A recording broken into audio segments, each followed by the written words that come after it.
Hello കൂട്ടുകാരെ, ഇന്നത്തെ പ്രൊമോയിൽ നമ്മുടെ വേദ കുളിക്കാൻ പോകുമ്പോൾ വേദയുടെ 2 വള ഊരി ടേബിളിൽ വെച്ചിട്ടായിരിക്കും പോകുന്നത്. അപ്പം നന്ദിനിയേട്ടത്തി അവിടെ ഉണ്ടായിരുന്നു ആ സമയത്ത്. അപ്പോൾ വേദയുടെ 2 വള ഒരു വളയായിട്ട് കുറയുന്നതായിട്ട് ഇങ്ങനെ കാണിക്കും. എന്നിട്ട് നന്ദിനിയേട്ടത്തി വേദയ്ക്കിട്ട് ഒരു ചെറിയ പണിയൊക്കെ കൊടുക്കുന്നുണ്ട്. അപ്പം നമ്മുടെ വിക്രം അവിടെ വരും. നന്ദിനിയേട്ടത്തി അപ്പം അച്ഛൻ വരുമ്പോൾ അച്ഛനോട് പറയും, അച്ഛാ ഇതുപോലെ വേദയുടെ വള കാണാതെ പോയി, ഒരു വള 2-2.5 പവനോളം വരുമെന്ന്. അപ്പോൾ അച്ഛൻ പറയും, ലക്ഷങ്ങളുടെ മുതലാണല്ലോ ഇന്നത്തെ വില അനുസരിച്ച്, അതുകൊണ്ട് എന്തായാലും ഇത് തപ്പിയെടുത്തേ പറ്റത്തുള്ളൂ എന്ന് പറഞ്ഞ് എല്ലാവരും കൂടി അവിടെയും എല്ലായിടവും തപ്പുവാണ് കേട്ടോ. മിക്കവാറും ഇതിൻ്റെ പിന്നിൽ നന്ദിനിയേട്ടത്തി തന്നെ ആവാനാണ് കേട്ടോ സാധ്യത. കണ്ടു തന്നെ അറിയണം. എല്ലാവരും കൂടി തപ്പി നടക്കുവാണ്. അത്രയും വലിയൊരു എമൗണ്ടുള്ള സാധനമല്ലേ പോയിരിക്കുന്നതെന്ന് പറഞ്ഞ് എന്നിട്ട് ഓരോന്നൊക്കെ ചോദിക്കുന്നുണ്ട്.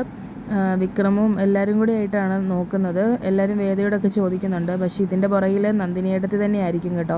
നമുക്കെന്തായാലും നന്ദിനിയേട്ടത്തിയാണോ എടുത്തിട്ടുള്ളതെന്ന് അടുത്ത അടിപൊളി ഒരു എപ്പിസോഡിൽ തന്നെ കാണാൻ പറ്റുമായിരിക്കും. എന്തായാലും അടുത്ത എപ്പിസോഡിനായിട്ട് നമുക്ക് കാത്തിരിക്കാം കേട്ടോ. എല്ലാവർക്കും ഇഷ്ടമായാൽ സപ്പോർട്ട് ചെയ്യണേ. ഇഷ്ടമായാൽ ലൈക്ക് ചെയ്യാനും ഷെയർ ചെയ്യാനും സബ്സ്ക്രൈബ് ചെയ്യാനും മറക്കല്ലേ.